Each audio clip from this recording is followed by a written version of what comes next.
Linda from Sewing Bee Fabrics. I want to talk to you about polyurethane laminate fabric. We're going to talk a little bit about what the fabric actually is, what it looks like under a microscope, how to sew with it, how it compares to other waterproof fabrics and how durable it actually is. So this is PUL fabric. It comes in a whole range of colours as well as patterns. If you want some, I'll pop a link in the description as well as the comments. You can see that PUL is a really soft fabric. It drapes really easily, it moves really easily. We stock the 1mm thick PUL because it feels so much lighter and it does just the same as the heavier PUL. The 2mm is a little bit stiffer, it's a little bit firmer. A standard PUL comes with a pattern on one side and a laminate layer on the other side. It doesn't crease and it doesn't fray, which makes it really easy to be able to work with in projects. It doesn't matter which way round you have it to be able to get your waterproof layer, so you could have it with your pattern side on the outside, or you could have it with this side on the outside. You don't have to have the polyurethane against the area that's having the water in contact. However, the only thing that I would say is that it can feel a little bit sticky against the skin. So if you were going to have this side against the skin, I would line that side. What you can also get as well is sandwich PUL. That's got the polyester layer on this side, the polyurethane on the inside, and then it has another layer of polyester on the back side of it. Obviously that feels a bit nicer against the skin. The only problem though is you're making it thicker, which makes it stiffer, and it's quite expensive. So it's just as easy to be able to get a standard PUL and just to line it with a cotton or a polycotton. The reason that polyester fabric is used to make polyurethane laminate is that once the polyester is being coated, it still retains its stretch. Whereas things like cotton jersey, when they've been coated with polyurethane laminate, they don't maintain their stretch, and so that's why it's not as useful. So if we were to look at it underneath a microscope, you can see that against the end of this pin that I've popped next to it, it's got a very, very fine weave. And on the back side of it you can see where the polyurethane has coated that weaved fabric and still left it so that it's breathable. Now here comes the fun part. Here's where we get to find out what actually happens when you get it wet.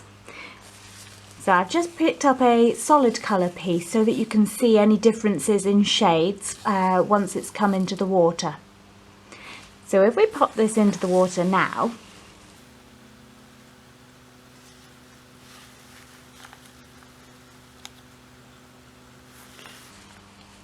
you can see that there's some colour changes. And then we're going to dunk it right the way in, completely submerge it. Now when it comes back up,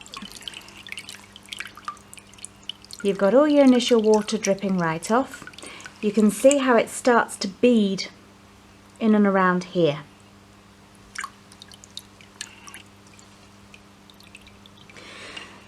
Now what happens is, because you've got polyester on one side and you have the laminate on the other, you can see the water sits on top of the laminate and runs down, but on the polyester side it soaks into the polyester. So the outside layer stays feeling damp, but the inside layer, it will just run clean off. Now I've scrunched up some PUL and I want to show you what happens if we pour water inside of it. So if I drip it into here, whoop,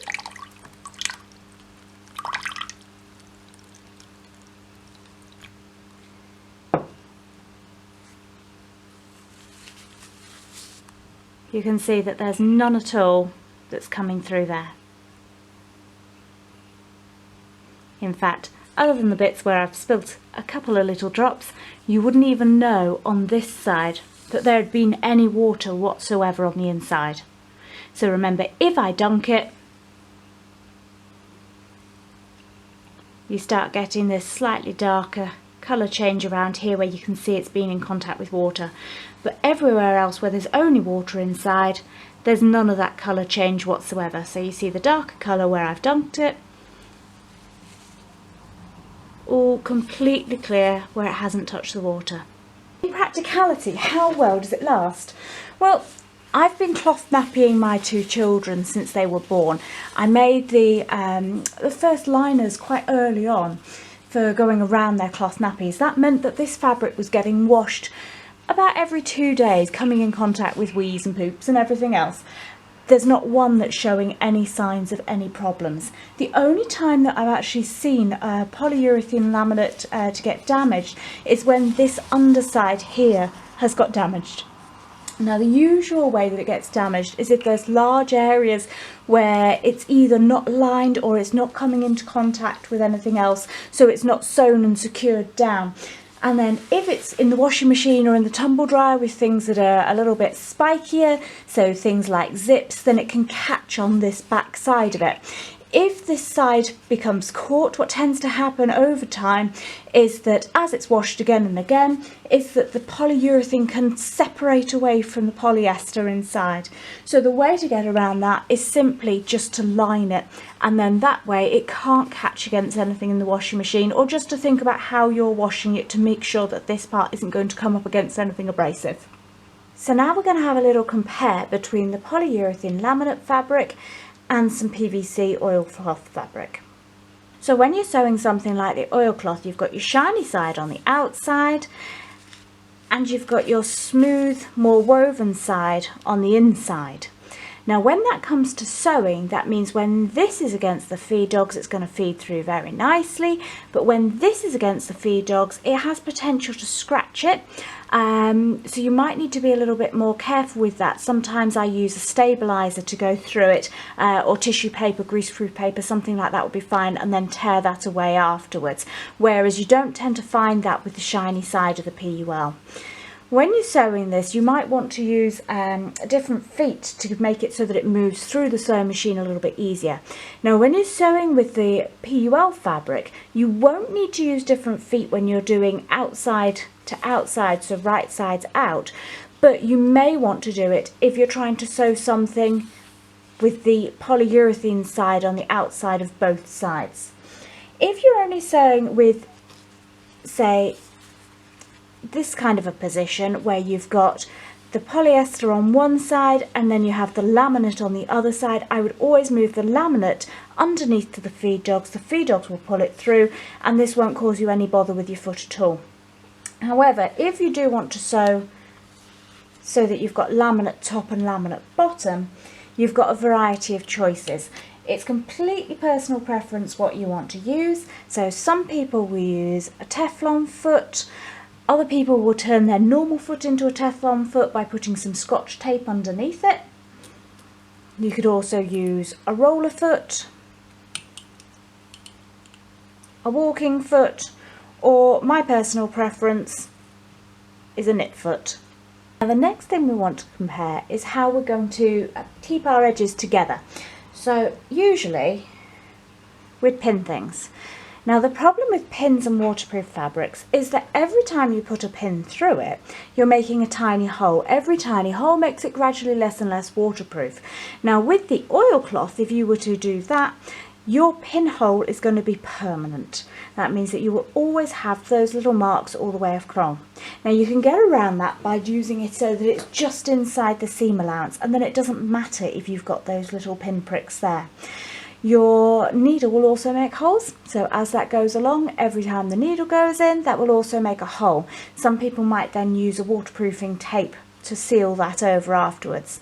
Now the brilliant thing with PUL is that if you do make those holes, yes, those holes are there. However, if you pop it in the tumble machine briefly on a warm to high heat, those holes will seal back over.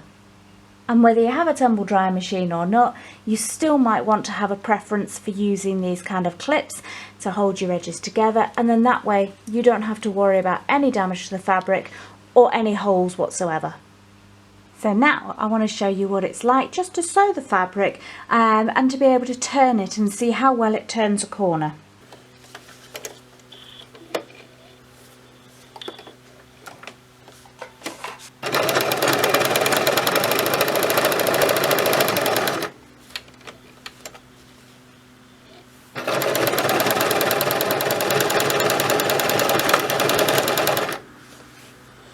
Okay, so we've sewn our L shape there. And now we're going to do exactly the same with our PVC oilcloth.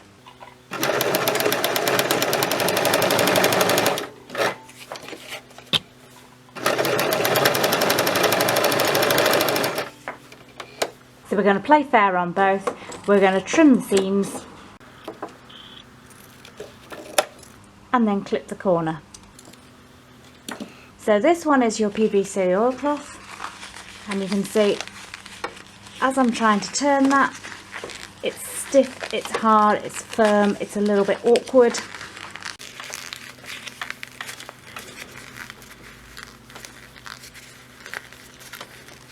I'm still going.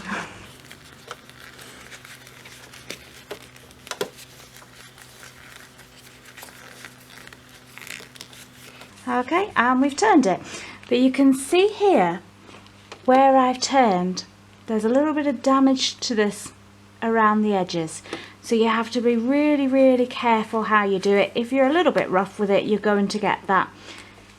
And that obviously will have an effect as to what the longevity is like. Now, if we give the PUL the same treatment, so again, we're just going to trim close up to those seams.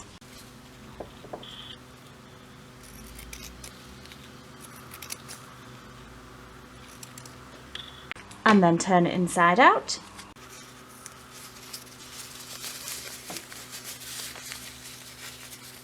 You can see how much quicker and easier that really is. And if we have a look at the seams, you can see that that looks a lot neater, that looks a lot nicer. It sits a lot better. And now you can see if I were to just use a standard presser foot, if I've got both sides with the urethane laminate on the inside, you can see how smoothly and easily it sews. So you only need to use different foot when you're using the polyurethane side facing upwards. What have we learnt so far? That it's light, it's easy to drape, it's waterproof and it's breathable, and it's fairly easy to sew. That makes it brilliant for all sorts of projects. You could use it for anything from waterproof trousers right up to using it for wet bags, and this is why it's ended up so commonly used in things like washable nappies. Now, PUL was originally designed with the medical field in mind, the idea being that they wanted a waterproof fabric that could be washed at high temperature again and again and again. So it's made to be durable and it's made to be washed at a reasonable temperature. So we recommend that ours can be washed up to 50 degrees centigrade. It also doesn't tend to stain. I'm yet to manage to stain any of my PUL fabric, and we've been using it an awful lot. Now, the last thing that I want to show you is that not all polyester is created equal. So you can also get Plush PUL.